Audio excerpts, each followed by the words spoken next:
ரொம்ப வருஷங்களுக்கு முன்னால கானான் தேசத்துல யாக்கோபுன்னு ஒருத்தர் தன்னோட 12 மகன்களோட வாழ்ந்து வந்தாரு. அவரோட இளைய மகன்கள்ல ஒருத்தர் பேரு யோசேப்பு. யோசேப் மேல அவங்க அப்பாவுக்கு ஸ்பெஷல் பிரியம். ஒரு நாள் யோசேப்பு தான் கண்ட கனவை தன்னோட அண்ணன்மார்கிட்ட சொன்னான்.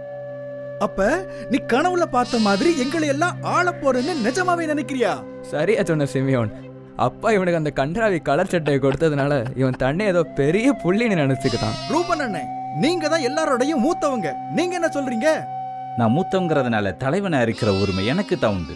உனக்கு கும்பிடு போட்டு குனிஞ்சு நிக்க மாட்டேன் யோசேப்பு. காதுல விழுதா திமிரு பிடிச்ச பொடி பயல. என்னனே, நான் உங்களை அவமதிக்கணும்னு நினைப்பேனா? இதை நானா நினைக்கலையே, கண்ட கனவு சொன்னேன், அவ்வளவுதான். குடும்பத்தோட தலைவரான யாக்கோபு ஆண்டவர் ஆராதிக்கிற ஒரு நல்ல தகப்பன். ஆண்டவர் அவர் முன்னாடி வந்து யாக்கோபோட தாத்தா ஆபிரகாமோடையும் அப்பா ஈசாக்கோடையும் தான் பண்ணின உடன்படிக்கையை மறுபடியும் சொன்னாரு. பெஞ்சமின், பெஞ்சமின், நம்ம அப்பா வர்றாங்க.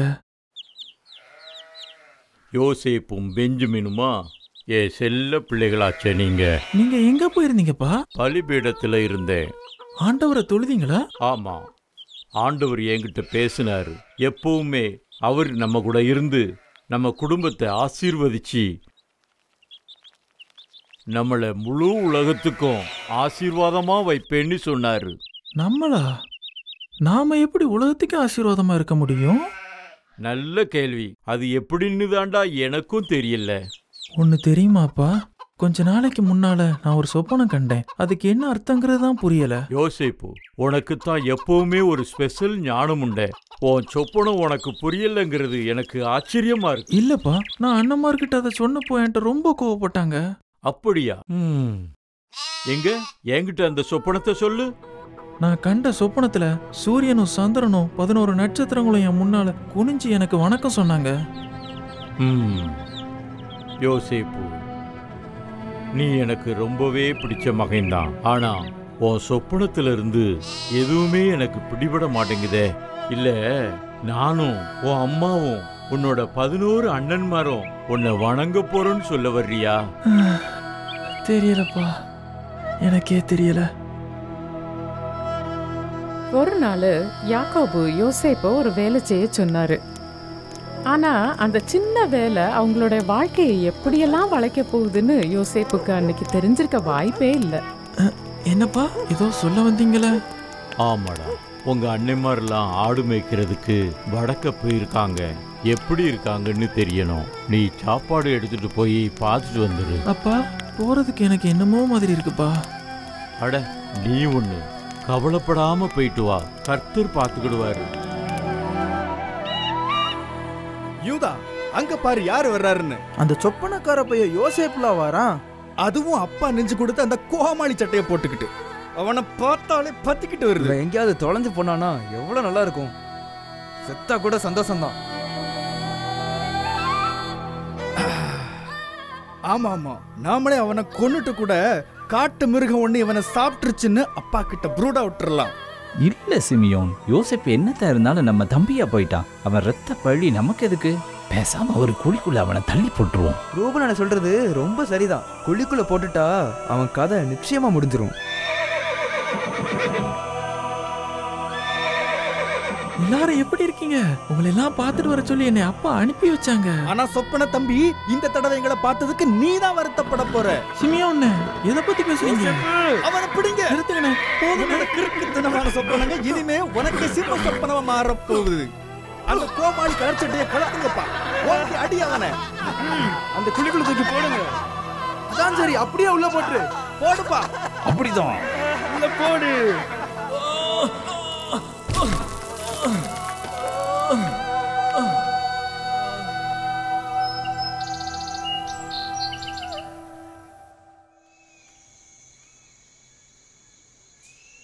பயக்கிட்டு அசைவே காணுமே. அதுக்குள்ளே செத்துட்டானோ? இல்ல காத், நம்ம அவனை பயமுறுத்திட்டோம்னு நினைக்கேன். நாம் அவனுக்கு அடி கொடுக்கும்போது அவன் மூஞ்சி போன போக்க பத்தியா? இவன் இப்படி அடிக்கணுங்கிறது என்னோட ரொம்ப நாள் ஆசை. ஆமா, எனக்கும் தான். ஆனா என்னோட சொந்த தம்பியோட சாவு பழி என் மனசை அழுத்தக்கூடாதேன்னு பார்க்குறேன். அட இந்த பக்கமா ஏதோ வருதே, வழிபோக்கர் கூட்டம் மாதிரி தெரியுது. ஆமா ஆமா, அவங்க எகிப்தை நோக்கி போற மாதிரி தோணுது. அப்படின்னா அந்த வழிப்போக்கர்கள் நிச்சயமா அடிமைகளையும் தங்களோட கூட்டிட்டு போவாங்களே. கட்டாயமா. ஆனா உனக்கு அதை பத்தி என்ன யூதா? எனக்கு ஒரு ஐடியா. நம்ம தம்பி யோசேப்பு நமக்கு எப்பவுமே ஒரு பிரச்சனை தான். ஆனா நாமளே அவனை கொல்றதை விட ஒரு அடிமையை அவனை வித்துட்டா அவனை கொன்ன பாவம் நம்ம மேல வராது இல்லையா? அதனால நமக்கு நல்ல வருமானமும் கிடைக்குமே.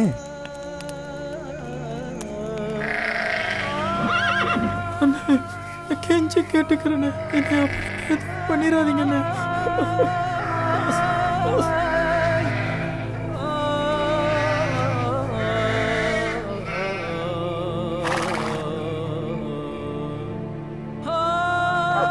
சரி பிள்ளைகளா, உங்களை பார்த்துட்டு வர சொல்லி யோசிப்ப அனுப்புனேனே, உங்களை கண்டுபிடிச்சானா? அப்பா, இதை நாங்கள் வர்ற பாது ஓரமாக கண்டுபிடிச்சோம். இது யோசேப்போட சட்டை தானான்னு பாருங்க. ஐயோ யோசேப்பு, ஐயோ என் மகனே, இது உன்னோட சட்டையேதாப்பா. அப்பாவை விட்டுட்டு போயிட்டியே. ஏதோ காட்டு மிருகலப்பா உன்னை கிழிச்சிருக்கு. ஐயோ பேச்சு கேட்காம போயிட்டே. அப்பா, இப்படி நடந்ததுக்கு நாங்கள் ரொம்ப வருத்தப்படுறோம்ப்பா. என்ன கொஞ்சம் தனியா இருக்க விடுங்க. நான் சாகுற வரைக்கும் என் மகனோட சாவுக்கு புலம்பிக்கிட்டே இருப்பேன்.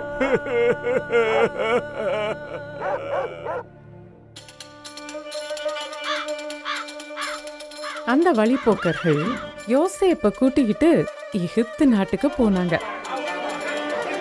அங்க அவனை போத்திபாருங்கிற ராஜாங்க அதிகாரி கிட்ட அடிமையா வித்துட்டாங்க. கர்த்தர் யோசேப்போட இருந்து அவன் செய்யறதெல்லாம் வெற்றியாக்கி கொடுத்தாரு. அது போத்திபாருக்கு புரிய வந்ததுனால தான் வீட்டு காரியங்களை பார்த்துக்கிடுறதுக்கும் சொத்துக்களை கவனிக்கிறதுக்கும் யோசேப்பையே பொறுப்பா வச்சாரு. போத்திபார் ஐயாவுக்கும் அம்மாவுக்கும் வணக்கம். யோசேப்பு, ஆடு மாடுகள் விளைச்சல் சம்பந்தமான எல்லா கணக்குகளுக்கும் இதில் இருக்கியா? நல்லது, நான் கொடுத்து வச்சிருக்கேன் யோசேப்பு. என் காரியங்கள் எல்லாத்தையும் உன் கையில கொடுத்த பிறகு இப்ப எனக்கு எதை பத்தியும் கவலை இல்லை. யோசேப்பு பலமுள்ளவனாயும் ரொம்ப அழகாவும் இருந்ததுனால போத்திபாரோட மனைவி அவன் மேல தப்பான ஆசையை நாளுக்கு நாள் வளர்த்துக்கிட்டா. யோசேப்பு,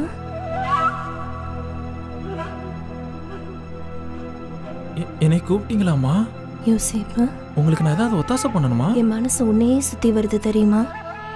அம்மா, கிட்ட வந்து என்னை கட்டி பிடிச்சுக்கோ. இல்லம்மா, அது சரியில்லைம்மா.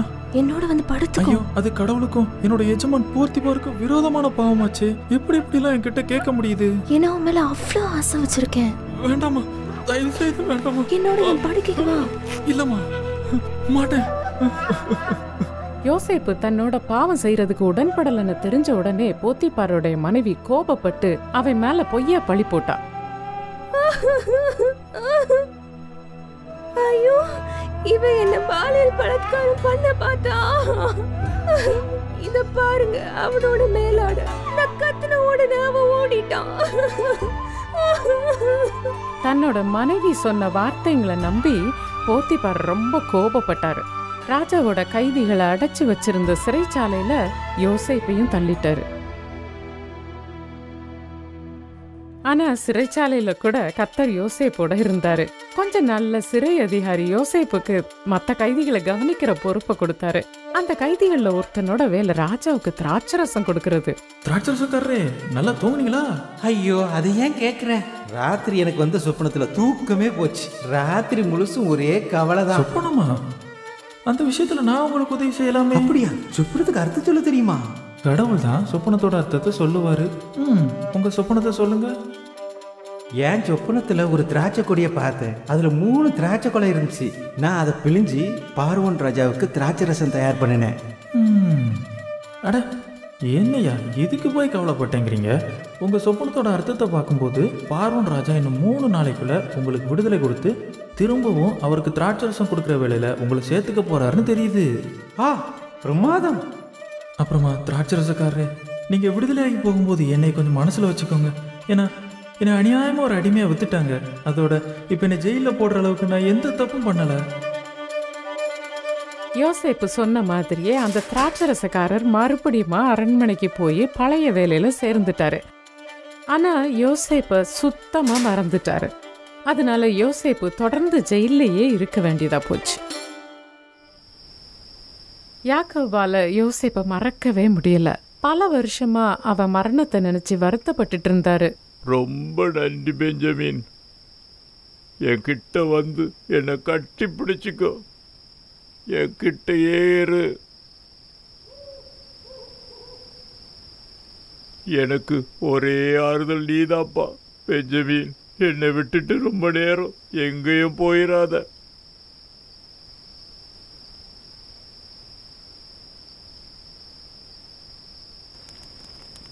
யூதா, நம்ம அப்பா இப்பெல்லாம் கூடாரத்தை விட்டு வெளியே வர்றதில்லையே. வாழணுங்கிற வாஞ்சியே இப்போ அவருக்கு இல்லையோன்னு தோணுது. ஆமாம் ரூபன், இவர் இப்படி பார்க்கறதுக்கே எனக்கு கஷ்டமா இருக்கு. யோசேப்பை மட்டும் திரும்பி கொண்டு வர்றதுக்கு வழி ஏதாவது தெரிஞ்சா. ஒரு நாள் ராத்திரி எகிப்தோட ராஜாவான பார்வோன் ஒரு சொப்பனம் கண்டாரு. அதை நினைச்சு நினைச்சு ரொம்ப கவலைப்பட்டாரு. அவரோட ஞானிகள் மந்திரவாதிகள் யாராலையும் அந்த சொப்பனத்துக்கான விளக்கத்தை சொல்ல முடியல. உங்க யாருக்குமே என் சொப்பனம் புரியலையா? அது ஏன்னு தான் எனக்கு புரியல. ஓ மன்னவா, சிறையில் நான் இருக்கும்போது சந்திச்ச ஒரு இளைஞனை பற்றி இப்போதான் ஞாபகத்துக்கு வந்துச்சு. எனக்கு வந்த ஒரு சொப்பனத்தில் அவன் சொன்ன விளக்கம் அப்படியே நடந்துச்சு. உண்மையாவா? அப்படின்னா அந்த இளைஞனை உடனடியாக என்கிட்ட கொண்டு வாங்க.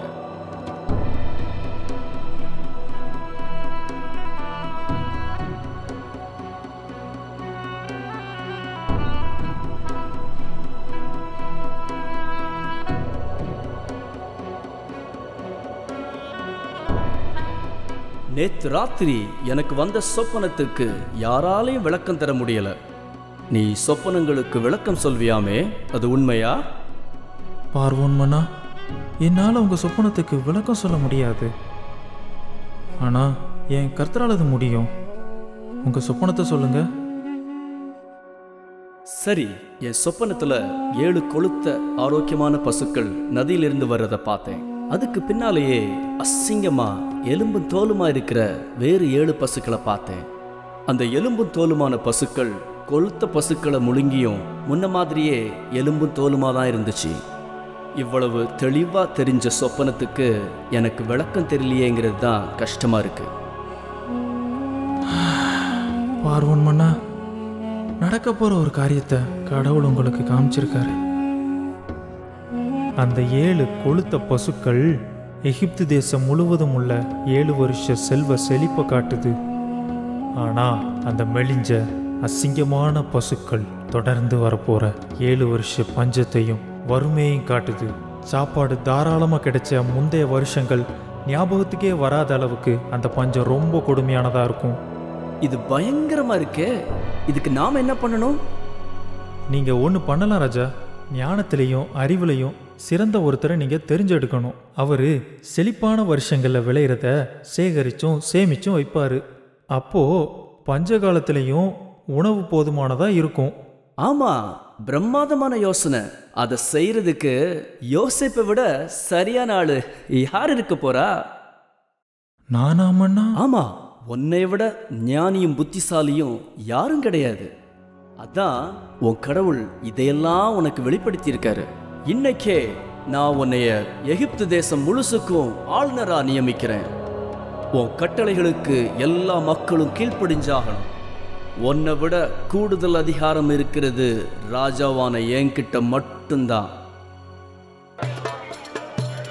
கர்த்தர் சொப்பனத்துல காட்டின மாதிரியே 7 வருஷமா நிலம் செழிப்பான அறுவடையை கொடுத்துச்சு. கணக்கு வைக்க முடியாத அளவுக்கு அதிகமா யோசேப்பு சேமிச்சு வச்சதுனால கணக்கு வைக்கிறதே விட்டுட்டாங்க. இப்படியா 7 வருஷம் செழிப்பு வந்துட்டு போன பிறகு 7 வருஷம் பஞ்சகாலம் ஆரம்பிச்சது. சுத்தி உள்ள நாடுகள்ல சாப்பிட்றதுக்கு எதுவுமே கிடைக்கல. பல நாடுகளுக்கு பரவின பஞ்சம் யாக்கோபு குடும்பத்தோட வாழ்ற கானான் தேசத்தையும் விட்டு வைக்கல. அப்பா, உங்க மந்தையில இன்னொரு 10 ஆடுங்க இன்னைக்கு செத்து போச்சு. அதோட நம்ம சாப்பிட்றதுக்கு எதுவும் இல்லை. ஏன்பா என்னை சுற்றி எல்லாரும் மசன்னு நிற்கிறீங்க? எகிப்துல தானியங்கள் இருக்குன்னு சொல்றாங்க. போங்க, நம்ம எல்லாரும் பட்டினியில சாகாம இருக்கணும்னா எகிப்துக்கு போய் தானியங்களை வாங்கிட்டு வாங்க. எல்லாருமாப்பா? ஆமா, எல்லாரும் தான், பெஞ்சமினை தவிர. அவன் என் கூடவே இருக்கணும்.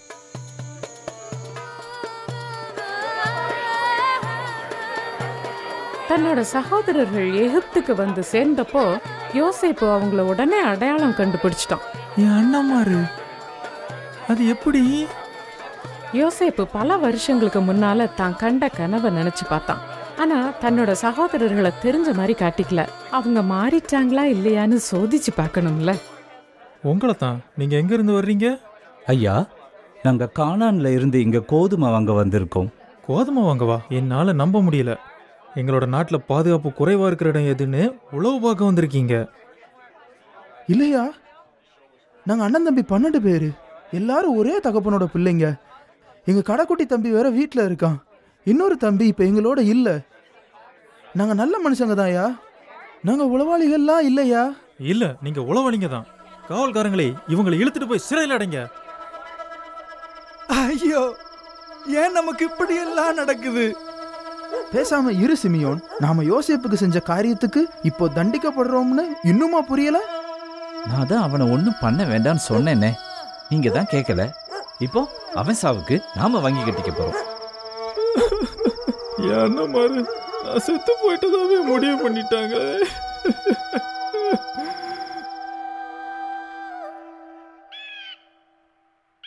நான் உங்களுக்கு கொஞ்சம் இரக்கம் காட்டலாம்னு நினைக்கிறேன். நீங்க சொன்னதெல்லாம் உண்மைன்னு நிரூபிக்கிறதுக்கு உங்களுக்கு ஒரு வாய்ப்பு தர்றேன். உங்களில் ஒருத்தர் இங்கேயே ஜெயிலில் இருக்கணும். மற்றவங்க சாப்பாடு எடுத்துகிட்டு உங்கள் குடும்பம் இருக்கிற இடத்துக்கு போங்க.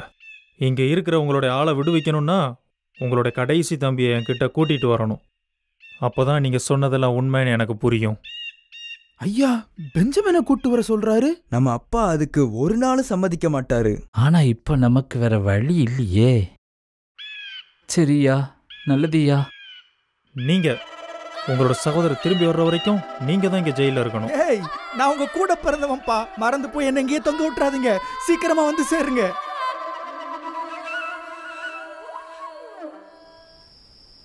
இதுக்கு இடையில பல மாசங்கள் ஓடி போயிருச்சு. எகிப்துல இருந்து கொண்டு வந்த உணவும் கிட்டத்தட்ட காலியா போச்சு. அப்பா, திரும்பவுமா நாங்க எகிப்துக்கு போக வேண்டிய நேரம் வந்தாச்சு. பெஞ்சமின் இல்லாம நாங்க அங்க போக முடியாதுப்பா. முடியாது, நான் ஏற்கனவே சொல்லிட்டேன், முடியாது. அப்பா, பையனை என் கூட அனுப்புங்க. நான் அவனை பத்திரமா பாத்துக்கிறேன்னு உறுதி கொடுக்கறேன். அப்படியே அவனை நான் திரும்ப கூட்டு வரலன்னா என் வாழ்க்கை முழுசும் என்ன திட்டுங்க.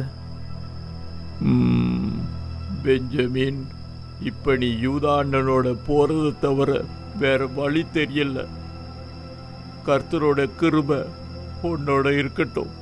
இனிமேலும் மகன்களை பறிகொடுத்து கஷ்டப்படுறது தான் ஆண்டவருடைய சித்தம்னா அதுவும் நடக்கட்டும்.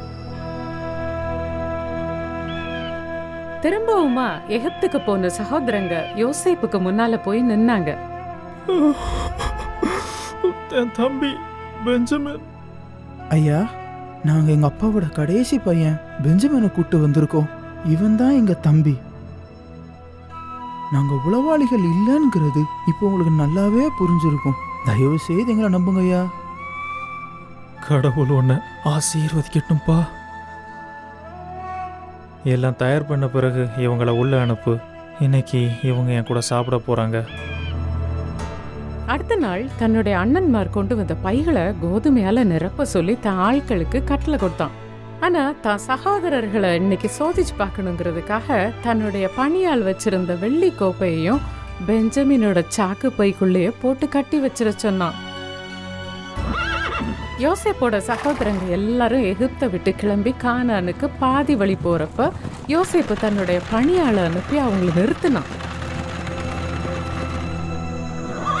எல்லாத்தையும் அவங்க தேடி பார்த்த பிறகு அந்த கோப்பை பெஞ்சமினோட சாக்கு பையில மறைஞ்சு கிடக்கிறத யோசேப்பு அனுப்பி வச்ச பணியால் கண்டுபிடிச்சான். அதனால அண்ணன்மார் எல்லாம் ஆடி போய் யோசேப்பு கிட்ட திரும்ப வந்தாங்க. இப்படி பண்றீங்களேப்பா, என்னோட வெள்ளி கோப்பையிலே கழிச்சிங்களே. ஐயா, நாங்க நிரபராதிங்கிறத எங்களால நிரூபிக்க முடியாது. நாங்க பண்ண பாவங்களுக்கு கடவுள் எங்களை தண்டிக்கிறார், அவ்வளவுதான். அதனால உங்ககிட்ட அடிமைகளாகவே இனிமே நாங்க இருந்துருவோம்யா. முடியாது. என்னோட கோப்பை திருநவன் மட்டும்தான் என்னோட அடிமையா இருக்கணும். மத்தவங்க எல்லாரும் உங்க நாட்டுக்கு போய் உங்க அப்பா கிட்ட இருங்க. காவல்காரரே, குற்றவாளி கைது பண்ணுங்க. கவர்னய்யா, எங்க அப்பா ஒரு வயசான மனுஷன். இந்த பையன் அவருடைய வயசான காலத்துல அவருக்கு பிறந்தவன். வாழ்க்கையில இப்போ அவருடைய ஒரே சந்தோஷம் இவன் தான். இவனை பத்திரமா பார்த்து கூட்டிட்டு வந்தையா. இவன் எங்களோட திரும்பி வரலங்கிறத பார்த்தா அந்த கவலையே அப்பாவை கொன்னுரும். அதனால தயவு பண்ணி அவன் இடத்துல என்ன உங்க அடிமையா இருக்க அனுமதி கொடுங்கய்யா. நான் இவங்களோட தனியா இருக்கணும், மற்றவங்க எல்லாம் வெளியே போகலாம்.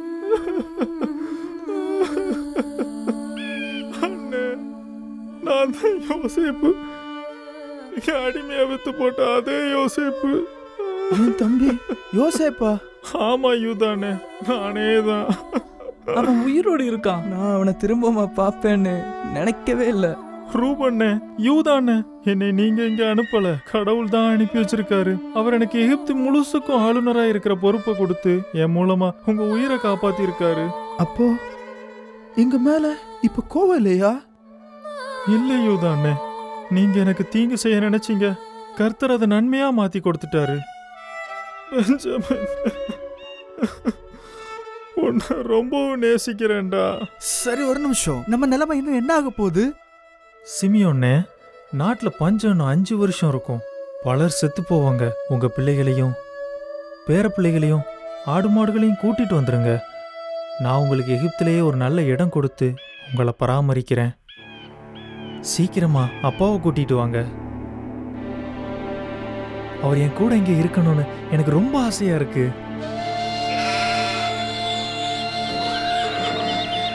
யாக்கோபும் அவருடைய குடும்பமும் நாட்டை விட்டு புறப்படுறதுக்கு முன்னால கர்த்தர் அவரோட பேசினாரு. எகிப்துக்கு போறத பத்தி எந்த பயமும் வேண்டான்னு சொன்னாரு.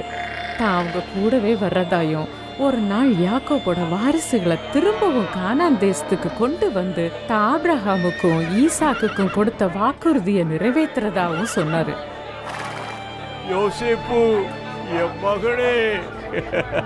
அப்பா, உங்களை என் மனசு எவ்வளவு தேடிச்சு தெரியுமாப்பா.